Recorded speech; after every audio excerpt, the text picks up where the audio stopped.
Hello, you beautiful gods and goddesses. This is Tawanda Van, Celestial Earth Goddess, and today what I'm going to do is give a different perspective of the ordeal that happened at the Oscars between Chris Rock, Jada, and Will. Okay, I noticed a lot of y'all have had different feelings about the situation. Some of you feel like it was an attack on her condition. Some of you feel like it was an attack on her as a black woman. Some of you feel like, it was okay for Will to put his hands on Chris just because he didn't like what he said. Some of you have even said, well, Will Smith is embarrassed the black community, which I've always found is bullshit. We are human beings. We entitled to act how the fuck we want. And we ain't got to answer to no damn body, especially white folks or any other people that have tried to oppress us over the centuries. Fuck them motherfuckers. But anyway, some of you said it was a distraction. As far as I'm concerned, if your brain can't function properly enough to look at different things in life, then everything to you is going to be a fucking distraction. Now, as a black woman, I didn't see the attack. It definitely wasn't an attack on her alopecia. She just happens to have alopecia, which is why she shaved her head off. Basically the joke was, see you in G.I. Jane 2.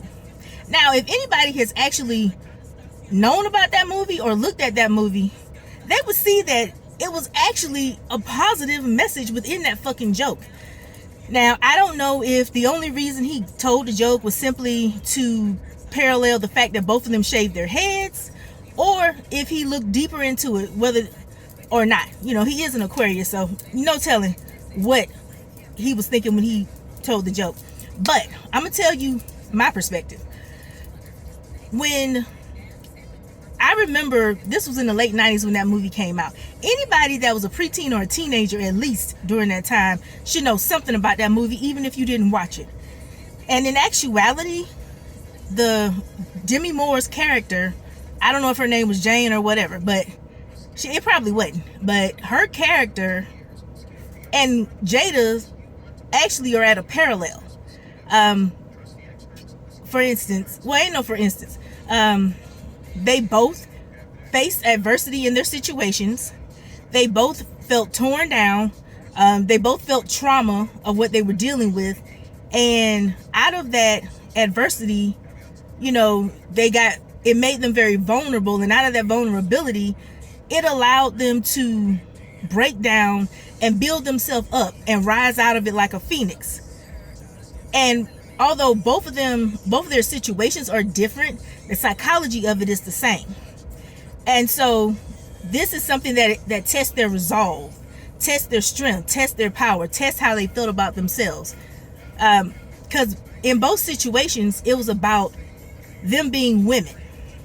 Because, when it comes to hair, women are scrutinized about everything, especially their fucking looks. And hair is a very important thing to most of us, but especially women, and in some cases, especially black women. Especially when we have had to fight to love our hair when the world tried to tell us it was ugly. Which, the world is full of shit anyway. But we'll talk about that later. Now, in Jada's instance, she had to deal with the fact that her body was turning against her and making her lose her hair probably permanently, and it was just falling out. And that was her vulnerability. She actually was vulnerable to us to let us know what was going on and tell us why maybe she wasn't just wearing headgear or head wrap, just to look cute or as a fashion statement. Sometimes she was wearing it to hide what wasn't there anymore, especially in her instance, because she's always had a head full of hair. She's been able to change her hair up over the years. She's worn it long, short, medium length, all that good stuff. And now she has no control over something as simple but can be impactful as our hair. So her shaving her hair off wasn't just because of, not necessity, that's the wrong word, wasn't just because it was just a good idea because her hair was falling out anyway. It's also symbolic of her releasing her attachment to something like her hair, releasing the attachment of thinking your hair is what makes you beautiful or not beautiful. You know, and just the trauma of the whole ordeal. Also, letting go of something she's not able to control any damn way. And it also is she's just letting go of the baggage that was weighing her down. Same thing with the character in G.I. Jane. When she shaved her head, although she did it she didn't have to do it. She did it, but she also did it because she was releasing what was weighing her down. You know, what that hair represented, the obstacles that were getting in her way. People trying to tear her down because they thought she didn't have a right to do what she was doing because she was a woman. You know, heaven forbid someone with a pussy between their legs tries to excel in certain areas. You know, heaven forbid. But anyway, you know, so she was releasing the baggage that held. So what could have actually been an empowering moment is after he said that, she could have been like, you're damn right. You'll see me in G.I. Jane 2. Actually, matter of fact, you need to upgrade that to Black Panther 2. Because I'm a fucking African Wakanda warrior already coming in with my crown. She could have rubbed her hand over her head like, yes, baby, check me out.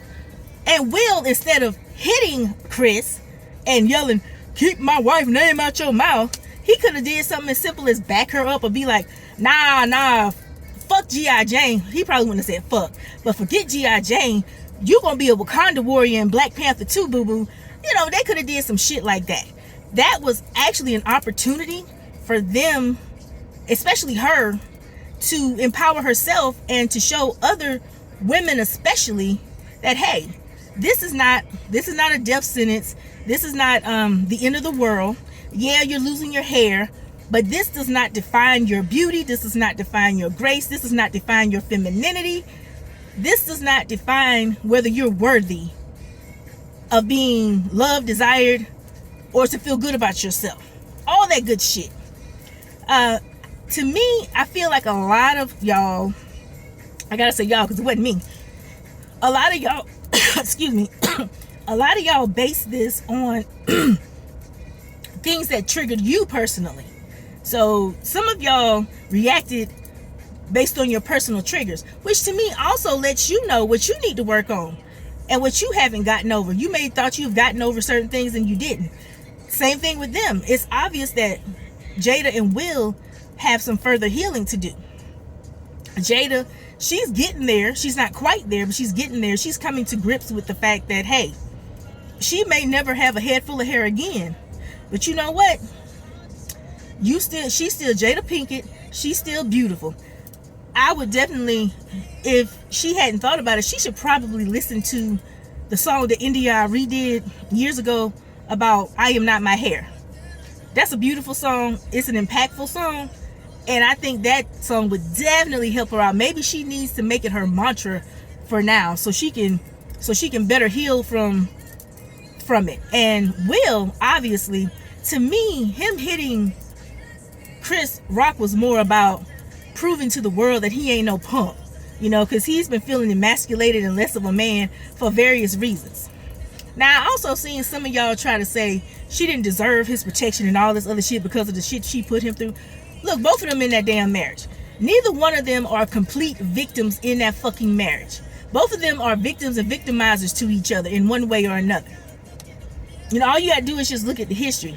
Like, Will is not completely a victim of it, and neither is she.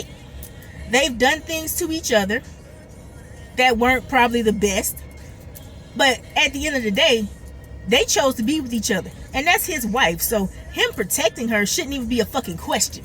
Like, I can't believe people are still saying that silly shit. And furthermore, it wasn't about him protecting her, because any man should be willing to protect the woman they're with. I just felt like the way he did it was not conducive to a positive situation. It was unnecessary. And furthermore, if you hit somebody got every right to knock the fuck out of you. I know I would. I wish a motherfucker would hit me because I said some shit they didn't like. I'm gonna try my best to put a dent in their motherfucking skull. And I ain't violent. My fighting people is not my go-to. I'll fight somebody with my words before I do anything else. But, you know, it just was unnecessary.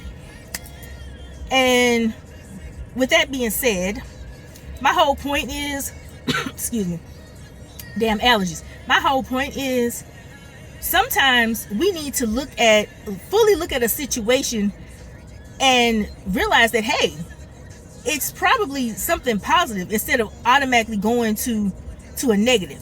We automatically, well, not we, some of y'all automatically saw it as an insult. She automatically saw it as an insult because she's going through it, and I get it. Because, you know, I am and I have dealt with autoimmune issues with my skin and scalp, you know, myself. So I understand, you know, how it can affect your self-esteem and shit. Because usually autoimmune issues tend to affect your appearance and shit, or how your body works, you know. So I get it. I'm not being dismissive to her feelings. I'm not trying to be callous about any damn thing. I'm just simply stating we can look at things in a better way. And that joke was a very fucking positive joke, because that movie was about women's empowerment. And as far as somebody's shaved head, that's not even a color-based thing. Like, bald heads don't discriminate. And there's many reasons why people shave their hair off. Hers just happens to be a medical one. In G.I. Jane, it was by choice. But either way, the symbology of it is the same, regardless of why they did it. The symbology of it is the same. So, with that being said, until next time, you beautiful gods and goddesses, I bid you adieu.